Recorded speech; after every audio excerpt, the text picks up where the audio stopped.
I've done anything online. Sorry, I've been busy. Let's see. Let's get into it. Happy Tuesday, everybody. Happy Tuesday. If you're watching this later, I this is around the time job numbers came out. Trump fired the labor statistic job person, and I just want to chat about it, see how everyone's feeling.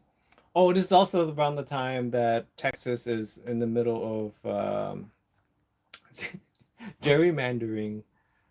Oh my gosh, that door just opened like that by itself. That's crazy.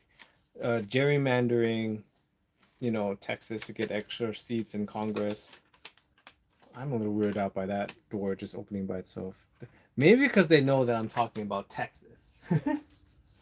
Anyways, I just want to see how everyone feels. The jobs number thing is really interesting to me. It's because it says what was it, like 70,000 jobs created or something, and it was down like 100,000 jobs or whatever. I just want to figure out how does everyone else feel about it? Because the census stuff, from what my understanding is, the system is super old and it takes them a while to actually get real numbers. And I just, my thing is you can feel it though. I don't know. I feel like there are less jobs out there. One thing that I think a lot of people aren't talking about as much, or maybe someone is, but maybe the news cycles that I watch or I consume don't talk about it, is that literally I feel like, what was that, July? I remember was it Microsoft? Yeah, it was Microsoft. They announced that they were laying off 9,000 gajillion workers. And then Meta, all the tech companies I know, they were hiring less people and firing people. And then there's so much AI going on right now. I personally feel like, how Trump's right now, he's saying those numbers are fake and whatnot. I feel like those numbers are pretty accurate, to be honest, because AI is going through and just jacking up everybody's jobs. And by the way, if you're not using AI in your job right now, you're doing it wrong. You're doing it wrong. Um, I was in a meeting the other day, right? And it was it was a Zoom meeting, and I get a request to record the meeting, and I thought, I didn't think much of it. It was just said oh, blah blah blah wants to record the meeting. I'm like, sure, no problem. We could record the meeting. And then I do the Zoom meeting, and then I see the pop up again, hey, blah blah wants to record the meeting. Do you authorize? I'm like, yeah, sure, no problem. And then I finished the meeting, and literally within 10 minutes after the meeting, I get an email from a company, right? I'm trying to remember. It's I think it's Phantom. I think that was the name of the company. I get an email from another company, right? And it basically said, "Oh, the recap of your meeting is here." I was like, "Oh, what?" And I click into it, right?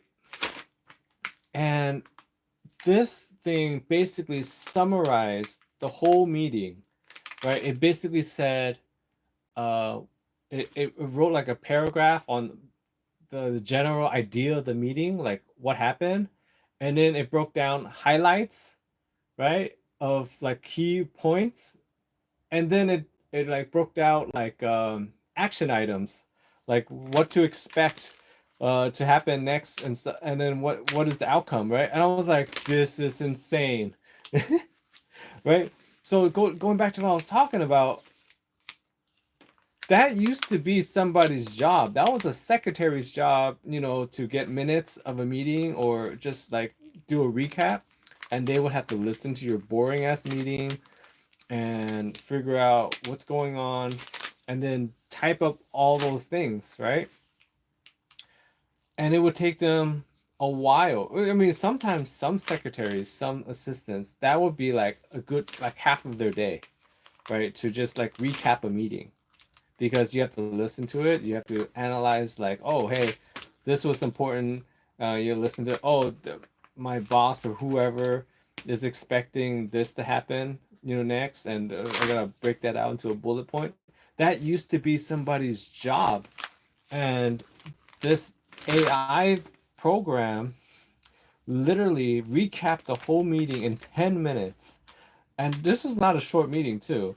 This was like I think it was like a 2 hour one. It was a long time. And I was like, dang, that's a job that was lost. Right? And then you have like I was showing my friend the Adobe Firefly AI video uh like AI generator thing, and he was blown away.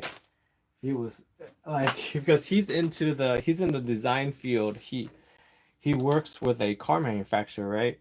And they make stuff for the car manufacturer, like designs and mock-ups and whatnot. And I showed him what the new Adobe Firefly can do, right? And he was like, "That's crazy because that's a whole department of workers that are dedicated to do that task of like making videos or and editing and animations and whatnot for this company." And he's like, "That's a whole department that fire that this AI, the AI video generators took out." So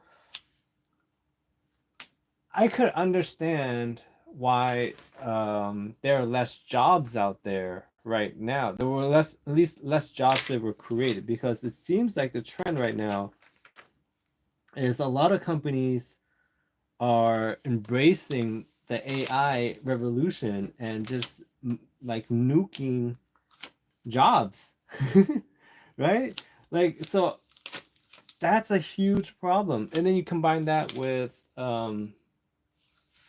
so like that's on the high end job, and then that's not even like I was talking to my doctor friend, right, medical friend, and we have a mutual friend that he's in radiology, right? So basically, his job is to interpret the X-rays and MRIs or whatever, right?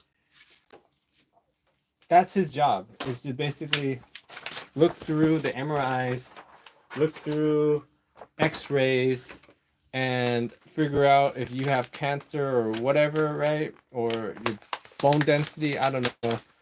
And that's his job. He went to medical school, he went to college, he has tons of training. He's not just like some tech though. He is the head of that department in the hospital, right? And I mean, this is an old thing too. This happened like years ago, I believe. Is taking out his whole department, and we're like, how scary is that? That he went to school to become, this image X-ray imaging expert or whatever doctor person, and AI just comes in and just is taking out his whole job. I bet you within like the next 5 years or so, he is gonna be an Uber driver, if he can even be an Uber driver. Like with the what was it, those Waymos and self-driving cars? That's not even gonna be a thing down the road.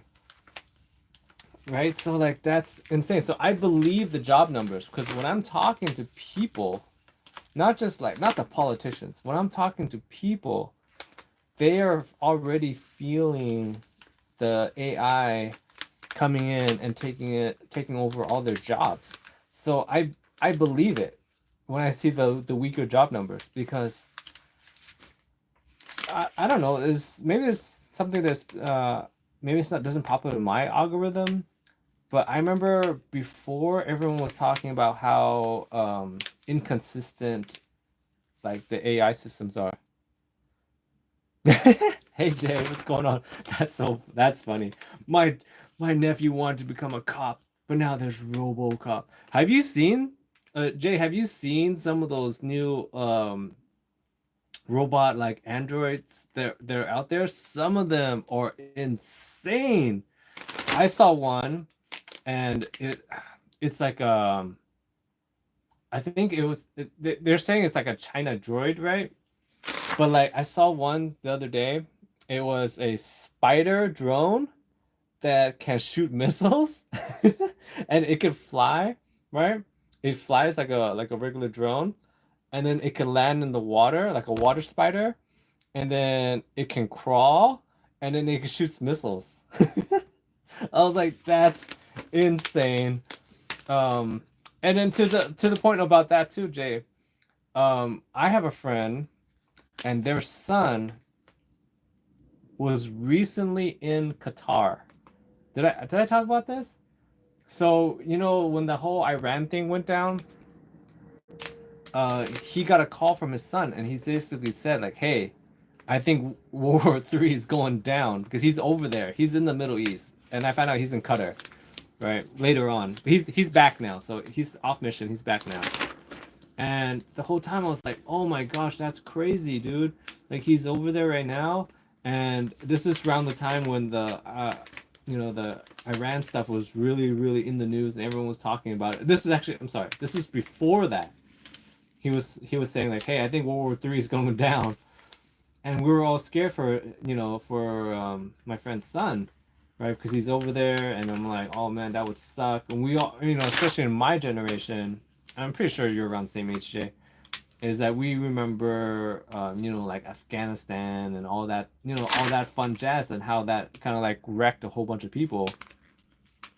And I was like, oh my gosh, it's gonna be so bad.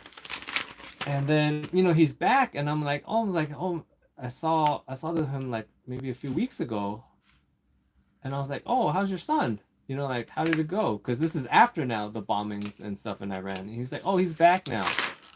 And I was like, oh, how'd it go? Like, he's all right? Everything's good? He's like, yeah. I mean, he's like, war is not the same anymore. So the guys in supposedly special forces or whatever, right? But he's like a drone guy.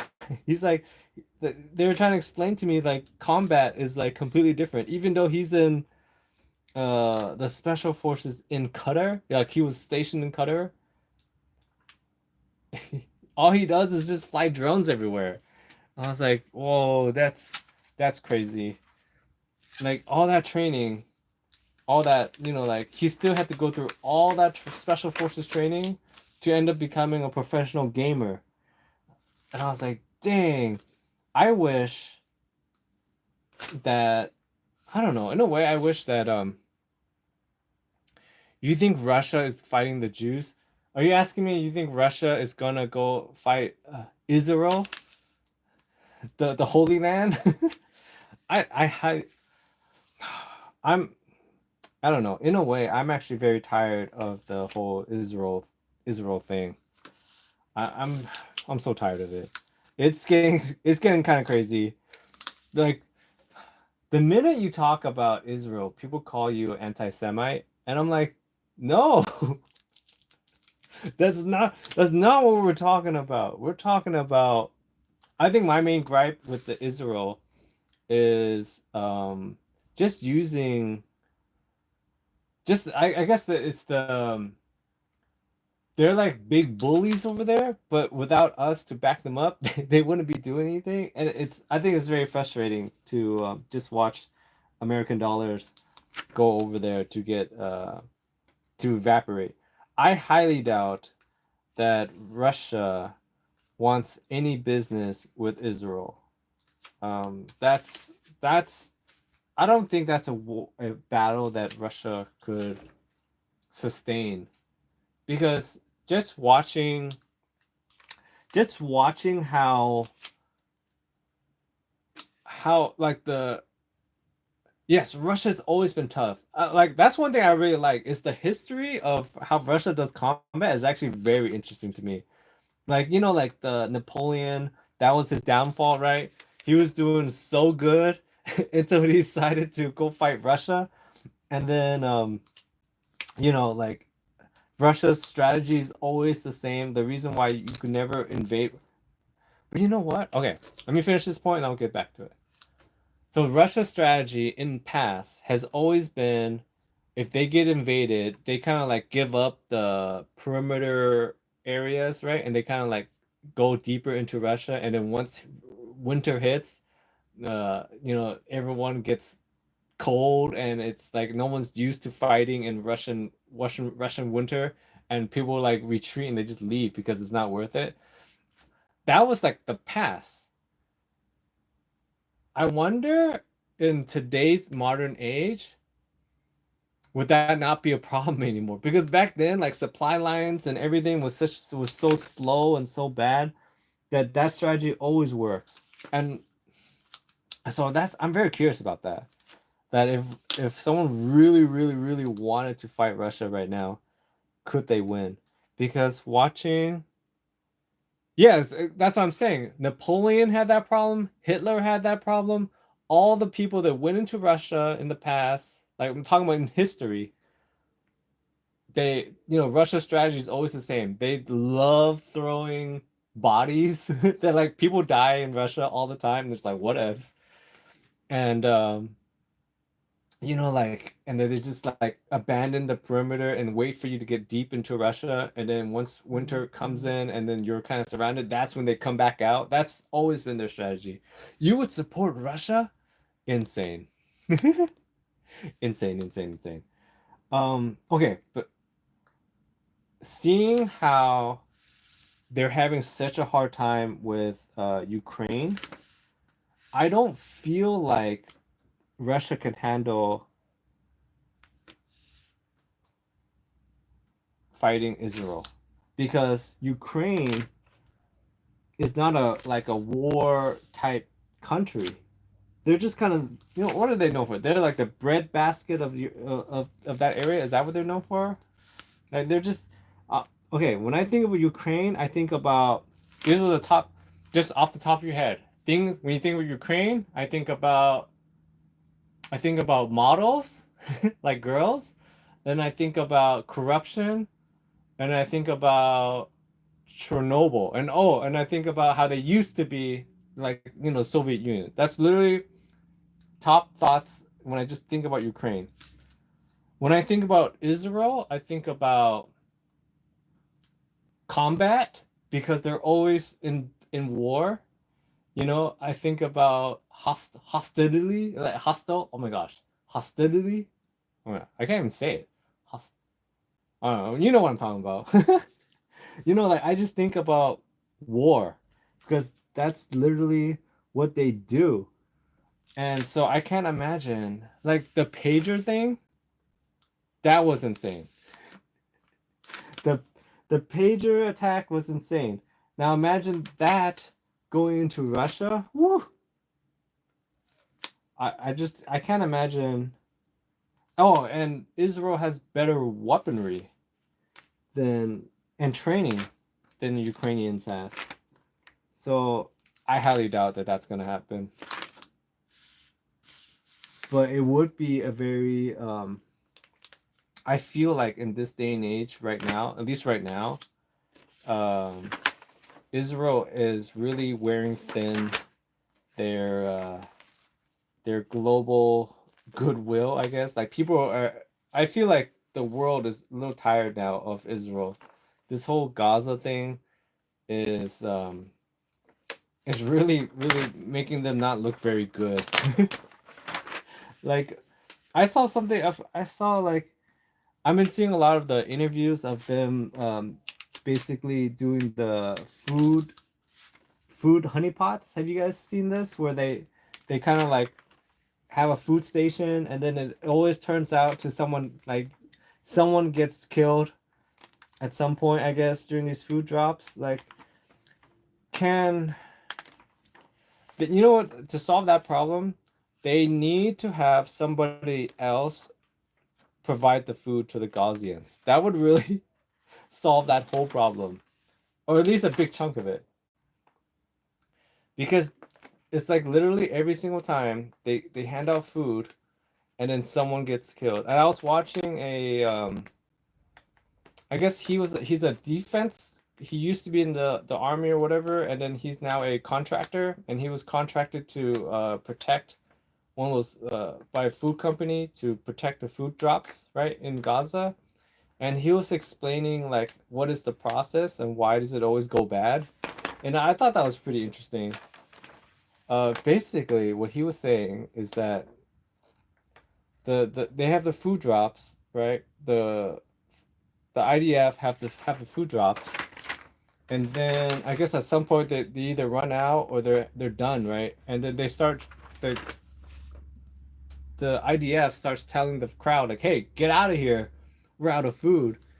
And then since it's like chaos and there's a lot of people are slow to move, and then at some point someone gets tired, someone from the IDF usually gets tired of like issuing commands, and they'll start shooting warning shots, and then that's how they herd the people away from the food drops. They're like sheep, like sheepdog style. You ever seen a sheepdog work? uh how they how they herd the sheep. They kind of run around the herd, and they kind of like bark like, oh, you want to go left, so they'll run to one side, and they'll start barking, and then the sheep will move to one side. So that's what they're doing, but they're using that with guns. So they'll shoot like, and then the crowd goes this way, and then the crowd moves too much to the right, and like, oh man, they're too much. And they're shooting the other side, and then the crowd, and so that's going on. And so what happens is sometimes when they're doing the hurting shots, someone's slow or someone's like not moving fast enough, and they get hit by bullets. So that's what he was saying what happens. And so I'm like, there has to be a better way for them to do this. Um, and the reason why they're saying they do it that way is to protect it. They have to protect the depots from, I guess, like people that are trying to just like warlords or whoever that's trying to hoard the the supplies. So I feel like they could solve that whole problem by airdropping it, and then just like maybe just adding a drone. Just more drone work. That's gonna be the new war. Like, I could totally see in the next 30 years, Terminator is gonna happen. Sorry, I'm getting random text messages. Terminator is like someone's gonna come out with all these advances I've been seeing in like robotics. Someone's gonna come out with a Terminator. That's totally gonna happen in our lifetime. Um, think about it. All the people that grew up watching Terminator are now in power right now. Kids these days, I don't know if they know what the Terminator is anymore, right? But we know what the Terminators are, and some guy in the Pentagon or what was it, General Dynamics. I'm pretty sure they watched the Terminator, and they're like, I want to be what's his name, Dyson Miles, or the guy. When I was a kid, that that was my favorite part of Terminator 2, was when they raid the man, I forget the name of the company. Whatever the company was called, when they raid the company and they got all their, and they enact their plan, and the last part where they need to detonate, and then they run out, and then the Dyson Miles guy's like, and that was the best part. Anyways, oh my gosh, we're so off topic right now. Where do I want to go with this? Okay. There has to be a better way to do things. Switching topics. I just want to talk a little bit about the job numbers. That's what I want to get back to, the job stuff. The more I learn about it, right, the more I feel like a good chunk of the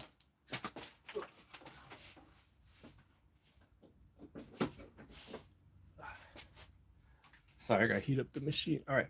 The more I'm watching how like they do the census and get the job numbers and even the gerrymandering stuff, I think about how, as right now, if you have a job, there's a good part of your job. At least, okay, if you have an office job, for sure, you've seen people getting laid off because of AI, or at least you've heard of somebody that's getting that their job got reduced, or someone else got more work because of AI, and AI is now replacing big parts of the workforce, right? And then I'm watching the stuff about the job numbers, right? And I'm like, dude, AI is definitely taking over a lot of jobs. It totally makes sense that job numbers are down. And then I learn about how they do the job statistics, right? Because Trump fired that lady, and now it's becoming a big thing. And so they basically use algorithms, and there's like a bunch of workers, and they send out surveys to companies, and it's slow. I mean, I totally understand why they post numbers, because they have a deadline to get the numbers out, like I don't know, Tuesday, whatever, right? And then later on they have to make corrections. I totally get it, because the way that they do it is really really old. It's like they send out these requests for companies to say, hey, did you hire anybody? And the companies don't have to reply to them. They could just leave it blank or whatever, right? And then sometimes the companies will get back and like, yeah, we did hire somebody, or no, we didn't do anything. And then they then have to update that stuff on in their records, right? Oh, where's so I'm looking for.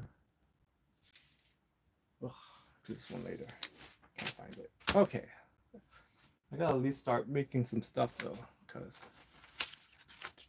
looking for all my orders. All right, sorry, you gotta come with me.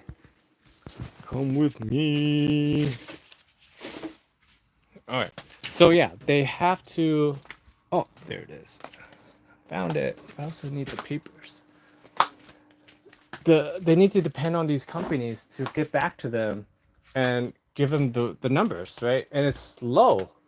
Like I think they said that initially it's usually when they first send it out, it'll be like 30% of the companies reply back to the survey. And then maybe a week or so later or a month later, they'll get up to like 70%. And then they use those numbers to kind of like guess where things are going. I feel like a good chunk, and I don't know, we're not in that industry, but it feels like a good chunk of that whole operation can be done with AI. Like, and the whole gerrymandering thing, okay, that's going on in Texas. I also feel like it, ever since I was a kid, we've all, at least I've known about it, that it's been a problem. I mean, we learned about this, and I learned about this in school, like what's it, like middle school. I remember learning about what gerrymandering is and how does it work. And I remember my social studies teacher showing us maps and stuff and how does it work, right?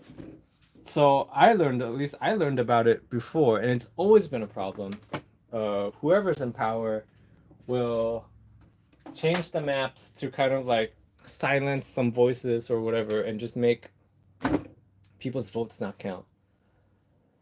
Um, and this is one of those things where I actually feel like can be done better with AI. Like, have of course, someone's gonna be like, "Hey, but who's programming this thing?"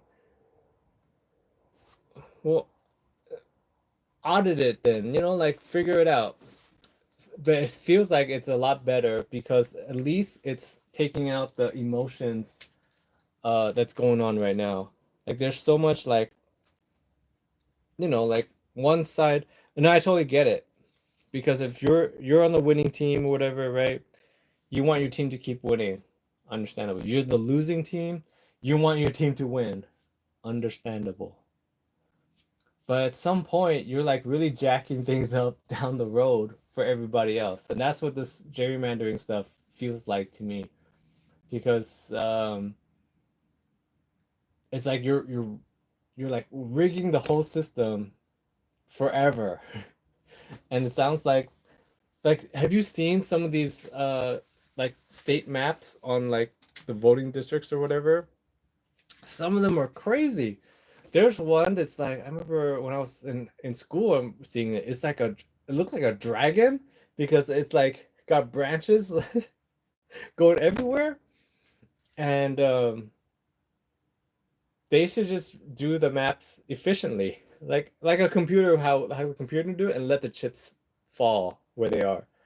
Because I saw today on the news that at least on the Republican side, they were complaining about California's plan to if Texas redraws their maps, California's going to redraw their maps, kind of like a fight fire with fire thing. And then I saw some guy talking on the news, and he was complaining that if California redrew their maps or something, it's like misrepresenting what what the people want or something. They're like, oh, it's what doesn't make sense.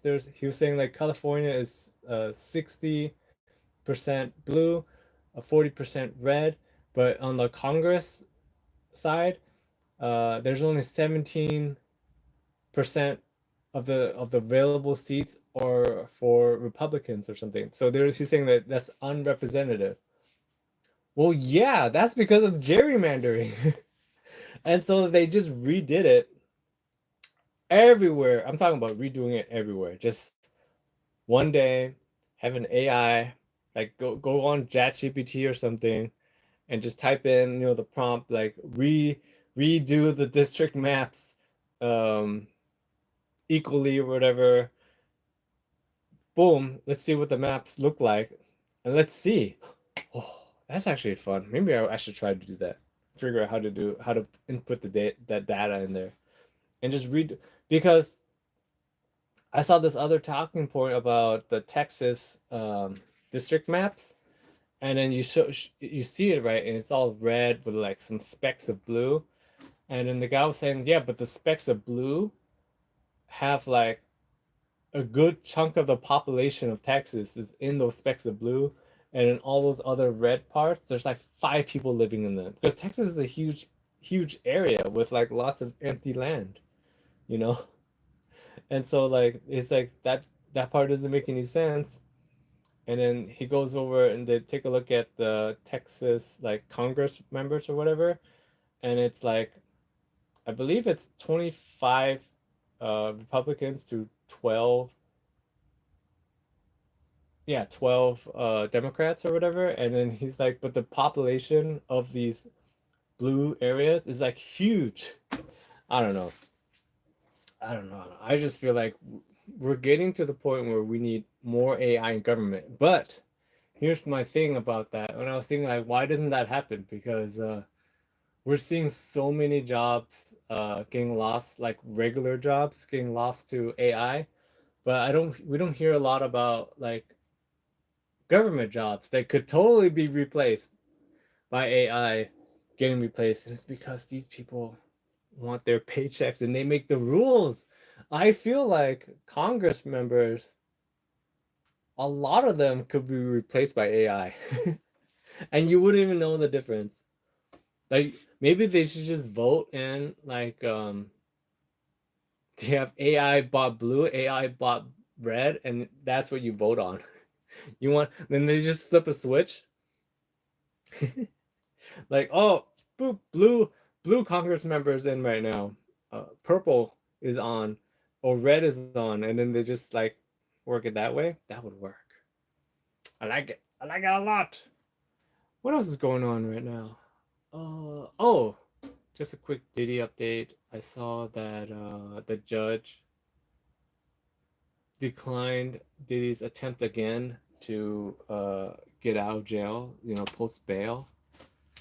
So we'll see. They're saying he's a flight risk. That's why. And he's got too much money. He's got too much money. He can't go out right now. It's not gonna happen. Um oh my god, the machine's taking forever to heat up. Usually I should be done by now. Waiting for the machine to heat up. What else is going on right now? What we covered? We covered jobs, the jobs thing. I feel like, I personally feel like it's not going well. I don't know. At least I feel like it's not going well. I see so many people losing their jobs to at least AI, and then you got like the mass deportation stuff going on. So that's the whole other sector that's getting that's getting murdered right now. You got the tariffs. Oh, the tariff stuff. Um, I don't know why. I see some people push back on this a lot. Some people, but a lot of the media outlets and whatnot, they're not really touching on this. The tariff deals are insane. And I feel like I'm taking crazy pills that nobody's talking about these tariff deals. Like they're insane. They're because like they seem so fake. I don't like I'm just a guy in my garage. I don't have a news station or whatever, right? But like I'm like, how come these news pundits don't like question any of this or journalists or whatever? Literally, if you look at any of these deals, they don't have like it's always like what's the one? It's like European Union pledges to give or invest $600 billion into the U.S. For the U.S. to reduce tariffs to 15% or whatever the percentage is, right? And like all the deals are like that. Like oh, China, or no, I'm sorry, not China. Japan pledges to invest $800 billion so we can reduce their tariffs to 25% or whatever percentage. Korea, uh, like Vietnam or wherever. All the deals are basically the same idea where they said because you know what happened, right? One of the whichever one of those was the first country, they kind of did that and it worked. Like it reduced the tariffs, and everyone was like, "Hey, that's the idea. All you need to do is give Donald Trump a big like headline number. You just make up a number. It doesn't even matter what the number is. As long as it's in the hundreds of billions, you're gold, right? And so you say stuff like that, and you're like, hey, here you go. I'm going to invest. You know what? China will invest 3 trillion with a T, $1 trillion into the US to reduce the tariffs to 10%. Like they could say that. And there is no enforcement on the investments. There is no like paperwork on like what does it have to be used for. Like literally, I just saw a clip of Donald Trump saying that they're giving me the money to use for whatever I want to use it for. There, there is no like, there is no absolute reason for them to even to actually even like follow through on these promises. So that's the part that really bothers me about these tariff trade deals. And then the tariffs themselves, I'm in import and export. I have friends that do this, right? That import in. We pay the tariffs, dude. It's insane. My friend right now, he lives like a few houses down from me. He owns a pretty size. I think it's pretty sizable. He does that humble thing where he's like, oh, it's all right. I think it's pretty sizable. Auto parts company, right? And he's not looking so good right now. Like, oh my god, because he gets his parts. He makes some of it here. Like, don't get it wrong. He actually does make a lot of the parts here, but to keep up with demand and supply, he does have to get stuff from overseas, right? And it's just cheaper that way. So there's two parts of his business. I don't want to get all into it, but he makes complicated stuff here, simple stuff he brings in. Right? And I am telling you, he's got a sizable business. and he's not looking so hot right now because at the end of the day, the tariffs is an extra tax to him because he pays it. He's here, you know, and I don't know what he's gonna do with his company. Like he's in a way, in a good part, screwed. Like he works with Canada. He works with. He's a big time. He works with people in Canada. He works with people in Mexico. He works with people in like Asia. Like he's all over, and I don't know. It's not looking very good for him. Literally, lowering the tariffs benefits us because we, as Americans, we're not are not ready to make stuff of that scale. Like you need ramp up time. See, like this. Boom. You need ramp up time, right, to build the factories. Um, there was one that happened a while back. It was, I think it was it? Oh, okay. Here's a fun example of this, right? Of these, empty promises, right? During Trump's first term, he got Apple to do one of these promise things. I think they said at the time it was like $2-3 billion. I forget. It's Trump's first term. He he negotiates with Tim Cook to try to bring Apple, manufacturing into America. And keep in mind, if you guys haven't looked into Apple's manufacturing process to make an iPhone, for example, an iPhone, Apple themselves actually don't make anything. They outsource all that to like a gajillion different companies, like Foxconn, and I don't know whatever the other ones are. Like that's how they make their stuff. Apple themselves don't make anything. They just make like the prototype, or they come up with the idea, and it's up to the other companies like Foxconn. Oh my gosh, I just had, oh, here it is. Foxconn to make it. So it's like 20 gajillion companies. How is Apple going to consolidate all these major companies to to open factories in America? Like it's impossible. And Foxconn doesn't just make stuff for Apple. They're just a electronics like assembler or whatnot. I don't even think, I gotta look that up. I don't even know they make stuff. They assemble. They're like an assembler. I've watched footage of them making like Wii's, like Nintendo Wii's and iPhones and stuff. Like they make all kinds of stuff. They just put stuff together. So then they have to subcontract out to companies to, I don't know, to make a circuit board or whatever, to go into the Wii, or to go into a I say, like, I'm so old. I'm referencing a Wii, a Switch, Nintendo Switch, right?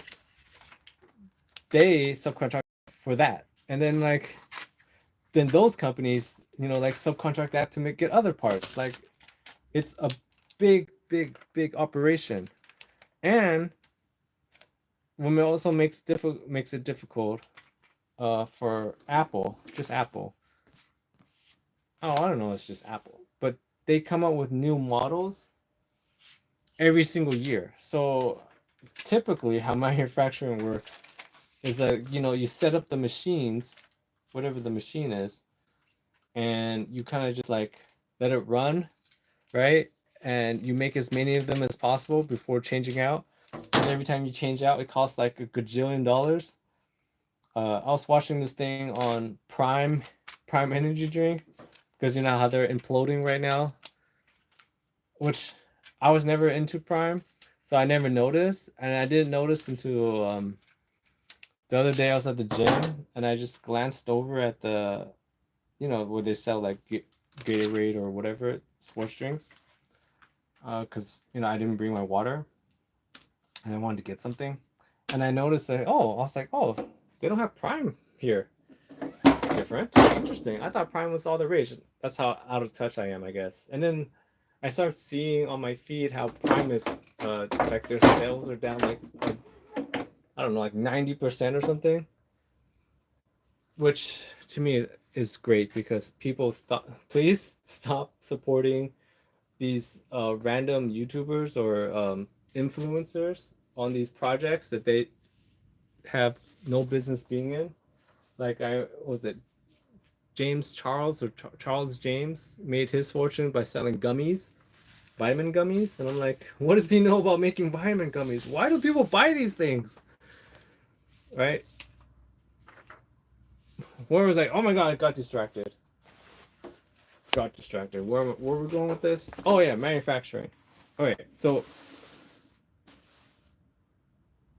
in one of the interviews I saw with Logan Paul, he was talking about how just changing. I'll make sure I make this. Just changing the bottle cap, the color of the bottle cap that goes onto the bottles costs them $50,000 every single time they want to do that, right? And that's just changing the bottle cap from a bottling machine, which is technically should be pretty easy because all you need to do is, take the bottle caps and change the color. That's not assembling a completely new product that's assembled a completely different way, like the iPhone is. It's impossible to bring that product in here.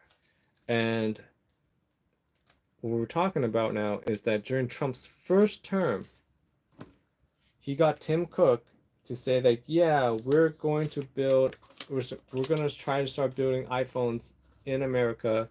We're going to invest at the time, I believe it was several tens of billions, I forget, of dollars to build a factory in America. And then, like Trump ran with that. That was a big headline for him. Like, see, guys, I did it. I got Apple back into America. It's happening. Fast forward to we're in Trump's second term now. What are we at? 8 months in, 7 months in, I forget. That factory that was promised 8 years ago, right? This is during Trump's first term, give or take 8 years ago, because it was Trump's first term, then we had Biden, and now it's Trump again. That factory is still nowhere near being even talked about anymore. Like, I think people just forgot all about it. And that's what I'm talking about when I think about these trade deals. Like, they're just empty IOUs that don't mean anything. Wait, let's see chat. Here we go. And it's the silliest thing ever. Like, I feel like I'm taking crazy pills, maybe because I actually know a little bit about the import-export industry. I'm like, that's not how this works. And so, like, people were talking about the tariffs, like, oh, it's great. It's a tax on Americans that have American companies, and we're talking about the lowering or increasing the tax rate for it, like it's taxing that other country. It's not. Like, they don't care about this kind of, like, this stuff. It doesn't matter to them because they know. They know there's a good chance that you will end up having to buy whatever it is that they are making or selling anyways. So it doesn't matter. What do they care if you're raising or lowering the tax on your own people, own companies, to bring in their products? It means nothing to them. Like, I don't know what else to say. Like, it's insane. It means nothing because, for example, let's just say Hondas or whatever, right? If you raise or lower the tariffs, the companies like Honda is a Japanese company, right? You increase the tariffs on them. Now the car's more expensive. That's great. But what is the comparable for you for your Honda Like then you have to go, oh man, I'll get an American car. Well, there aren't that many comparable American car manufacturers that are like completely made in America. So no matter what, increasing the tariffs will increase the price on all of them. So they're all basically the same again, anyways. So like, why do they care? Because as long as the tariffs stay where they are in what was it, Mexico and Canada, our American car manufacturers make their car, you know, America, North America, South America, Canada, Mexico, as long as their tariffs stay where they're at, it doesn't matter. It's the same. Now, the only time it will make a difference is if you lower the tariffs in Canada and Mexico, so our American car manufacturers can make the cars at a competitive price. But if they all have and I think Trump said it already, the tariffs are sweeping. They're going to be across the board. All the companies. Wait, this is heaven. All the companies will have tariffs. Aw, man. I gotta recut that one out. Sorry. With me. What time is it? I have to go by 12. All the companies have to pay more tariffs. So it's the same. So why do they care? They don't care. They don't care. It actually works out better for them. That's why when they announced the Japan tariffs, the American car stocks went down because they're like, dude, we're paying more for American cars than we are for Asian cars. Doesn't even make sense. Okay, sorry. Doesn't even make sense. All right. Boop, boop, boop.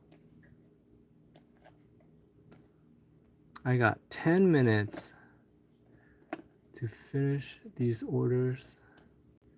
And then I got some errands to run. And then I'll be back later. Boop. Boop. Okay, I gotta focus. All right, see you guys later. Thanks for hanging out.